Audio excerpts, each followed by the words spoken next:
this is a big point that people that don't agree with what I'm saying say keeping Jimmy would be toxic. And Mark, thank you for joining in. I think that that is I think that that's what people expect just because, we as fans, are more emotional than I think the average player is. Because at the end of the day, this is the players' jobs, right? So I do obviously believe that Jimmy Garoppolo is a likable player in the locker room. And a lot of these guys, like I've said earlier, their success has been tied to Jimmy Garoppolo as a quarterback. When Jimmy hasn't been playing, this team hasn't been winning. When Jimmy has been playing, this team wins. And they've seen, a lot of these teams, the only time they've been to the Super Bowl, Jimmy Garoppolo was the quarterback. A lot of these players, the only time they've been in deep playoff runs, Jimmy was the quarterback. So I understand that. I understand that bond, and I understand that there are going to be players there that are pulling for Jimmy to be the starter. However, they will quickly stop pulling for Jimmy if they see another quarterback that is just that much better and that they feel like is going to be able to win. They're going to win with more than Jimmy. And that's what Trey needs to do regardless, right? Because these same players that are on Jimmy's side, they'll still, if Trey comes out and isn't playing up to par, or they can't win with Trey, or whatever the case may be, these players are still going to be feeling the same way. They just obviously won't have the option because Jimmy will be gone. But if we're talking about just feelings, emotions, and beliefs, those are still going to be there. They're still going to think, man, we should have kept Jimmy, right? So I don't know about how toxic it actually is. It seems like this culture with the 49ers is very strong. We haven't seen any toxicity that much other than like the coaching staff always flirting with the new starting quarterback, even when they have starters on the roster. I mean, the toxicity really comes from the higher ups, right? It's not the players. At the player level, it seems like everybody really bonds together. Everybody is really close knit. And even the Trey Jimmy relationship is a pretty strong one from everything that they've said. If you take that at, face value. So I do understand the toxicity because we saw it happen with Carson Wentz and Jalen Hurts and what happened over there with the Eagles. However, that should have happened last year with the 49ers and it didn't, right? It actually went extremely smooth. So I believe that it could be the same way. It's all about Trey just proving and showing to everybody that he is that much better than Jimmy. And I believe he will. Let's see. Let me get some water in here. Man, I love the fact that everybody's coming in, making their comments heard. Oh my God, Jay, you are in acceptance stage of grief. Don't fall for it. Look, man, Jay, you know better than most. I talk to you directly on a regular basis, man. I'm Team Trey. I'm just seeing the writing on the wall. And like I said, for everybody that's telling me, yo, this is dumb, just trade him, all that kind of stuff, you tell me, are you confident that Nate Sudfeld is the backup quarterback we need? What is the solution there? Because until there's a better option at backup, if there's a guy out there that you guys think the 49ers can go out there and get that can help Trey if he does get injured, win 1 or 2 games to keep this team viable in the case of a Trey injury, then I'm all for it. But as of now, Jimmy Garoppolo is the best option for that in my eyes. Though the truth, Sunil, I'm down for that plan, but do you think he would accept a backup role? I truly, if it was any other quarterback, maybe not, but I do think Jimmy would, just because of the caliber of man that he is, right? It's not that he's just going to be all the way just coming to training camp just because Kyle Shanahan says, hey, Jimmy, you're the backup, Trey's the starter, and Jimmy's just going to like take it on the chin. What I do expect, though, is one, Jimmy's coming off of a shoulder surgery, right? He's not going to throw for 16 weeks. So him coming into training camp, that's going to be his first time throwing the ball. Trey's been working out this whole summer, right? He's working out with, coaches, Beck. He's working out with players. He's sharpening up his tools. So I expect this to be not even a competition in training camp.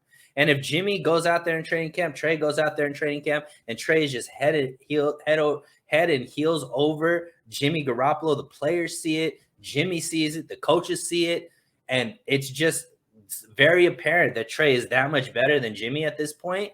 I think Jimmy would accept it, especially if it means he gets a longer deal with more guaranteed money and all that kind of stuff, knowing that he's the first guy to be traded if another quarterback gets injured down the line. I absolutely think that he would be okay with it just because of the type of class act that he is.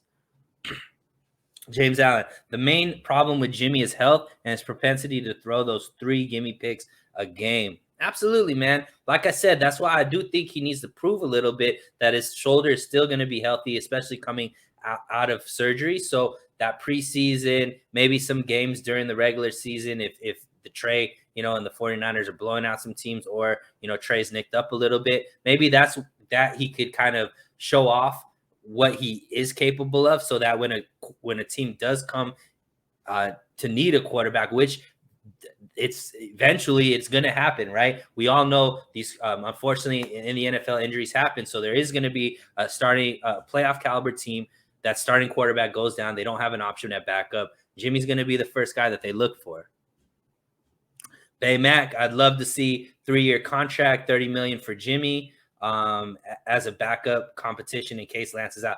We got one. Bay Mac, he's on the squad right now. He's feeling it just like I'm feeling it. Let's go. Keeping Jimmy and having another no Super Bowl championship, this front office and Kyle need to be fired. Like I said, you're talking Jimmy at 25 million. I'm not saying that be the case. They definitely have to make the money work. It does require extending Jimmy, getting him down to more of a $10 to $12 million a year contract for this to work. And like I said, this is all based off of where we are at right now, right? If they get the type of trade package, I'm all for trade Jimmy. If they bring in a viable backup option, I'm all for trade Jimmy. But until one of those two things happens, look, we can't just sit here and just be emotional, right? We have to sit here and think logically. The team down the line next season, do we believe Trey is going to play all 17 games? Hopefully, yes. But if he doesn't, what is the option behind Trey? And I just don't trust Nate Sudfeld is that answer.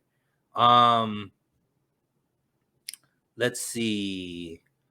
Sean, awesome Sunday talking about 49ers football. Smash that like button.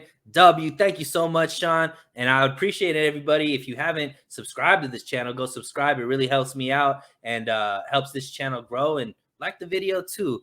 Get some of that algorithm working for us. You know what I mean? Let's see.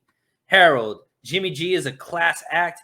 He's all about the team first. Of course, Jimmy would be willing to take a backup role. Harold Murillo, thank you so much for joining in. I agree with you, man. Like, we have to understand the type of person Jimmy is. He's never been an issue. He's never been a headache. He's never been drama, even though he had every right to be. And we've seen other quarterbacks just this offseason that have had just a little bit of what Jimmy had to deal with his whole tenure with the 49ers, and they're just losing their mind. And Jimmy never done that. So I do think that Jimmy would be willing to take that. Like I said, if Trey can prove to everybody, which I believe he will, that he's that much better than Jimmy right now. Let's see. Sean saying, I still think Jimmy is a starting caliber QB in this league, and I believe he does too. That shoulder surgery came at an extremely awkward time. I think he would have been signed by now. And I agree with you, Sean.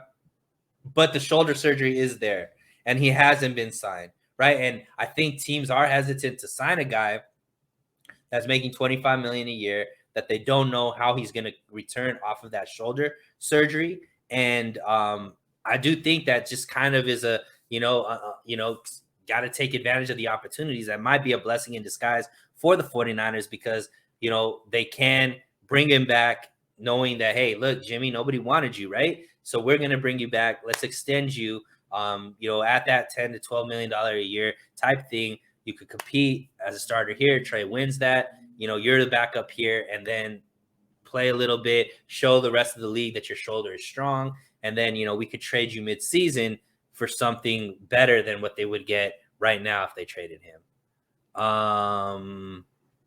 It's a long season. Nobody wants any players to get hurt, but you have to have depth in every position. Jimmy G is a backup. I'm all for it. And Harold, I'm with you. Look, and guys, if you guys are following me in my channel and other channel, I've been Trey Jimmy. Like, I do want Trey to have every chance to be successful.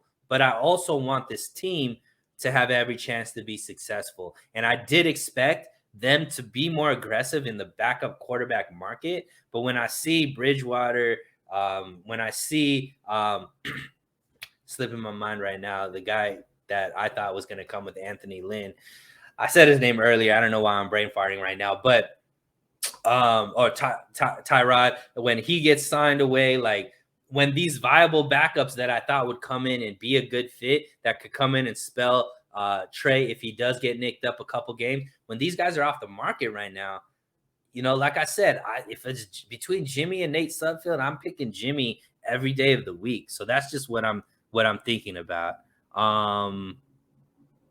Here we go. Why would Jimmy or his agent take a pay cut? Doesn't make sense financially to take a deal that you are making that amount in 1 year compared to 3. The reason being, James, is because like I said, this is the humbling experience, right? So it's like maybe there isn't a market for Jimmy anymore, right? So if there is a case that maybe it's more of that Joe Flacco type situation where it's like, okay, you believe that you're a starter and all this kind of stuff, and then all of a sudden you just aren't anymore, right? And maybe that is the reason why it's like, okay, well, guaranteed money is better than no guaranteed money. So yeah, you could take 25 million in 1 year, or you could make sure you're in the league for another 3 years at whatever.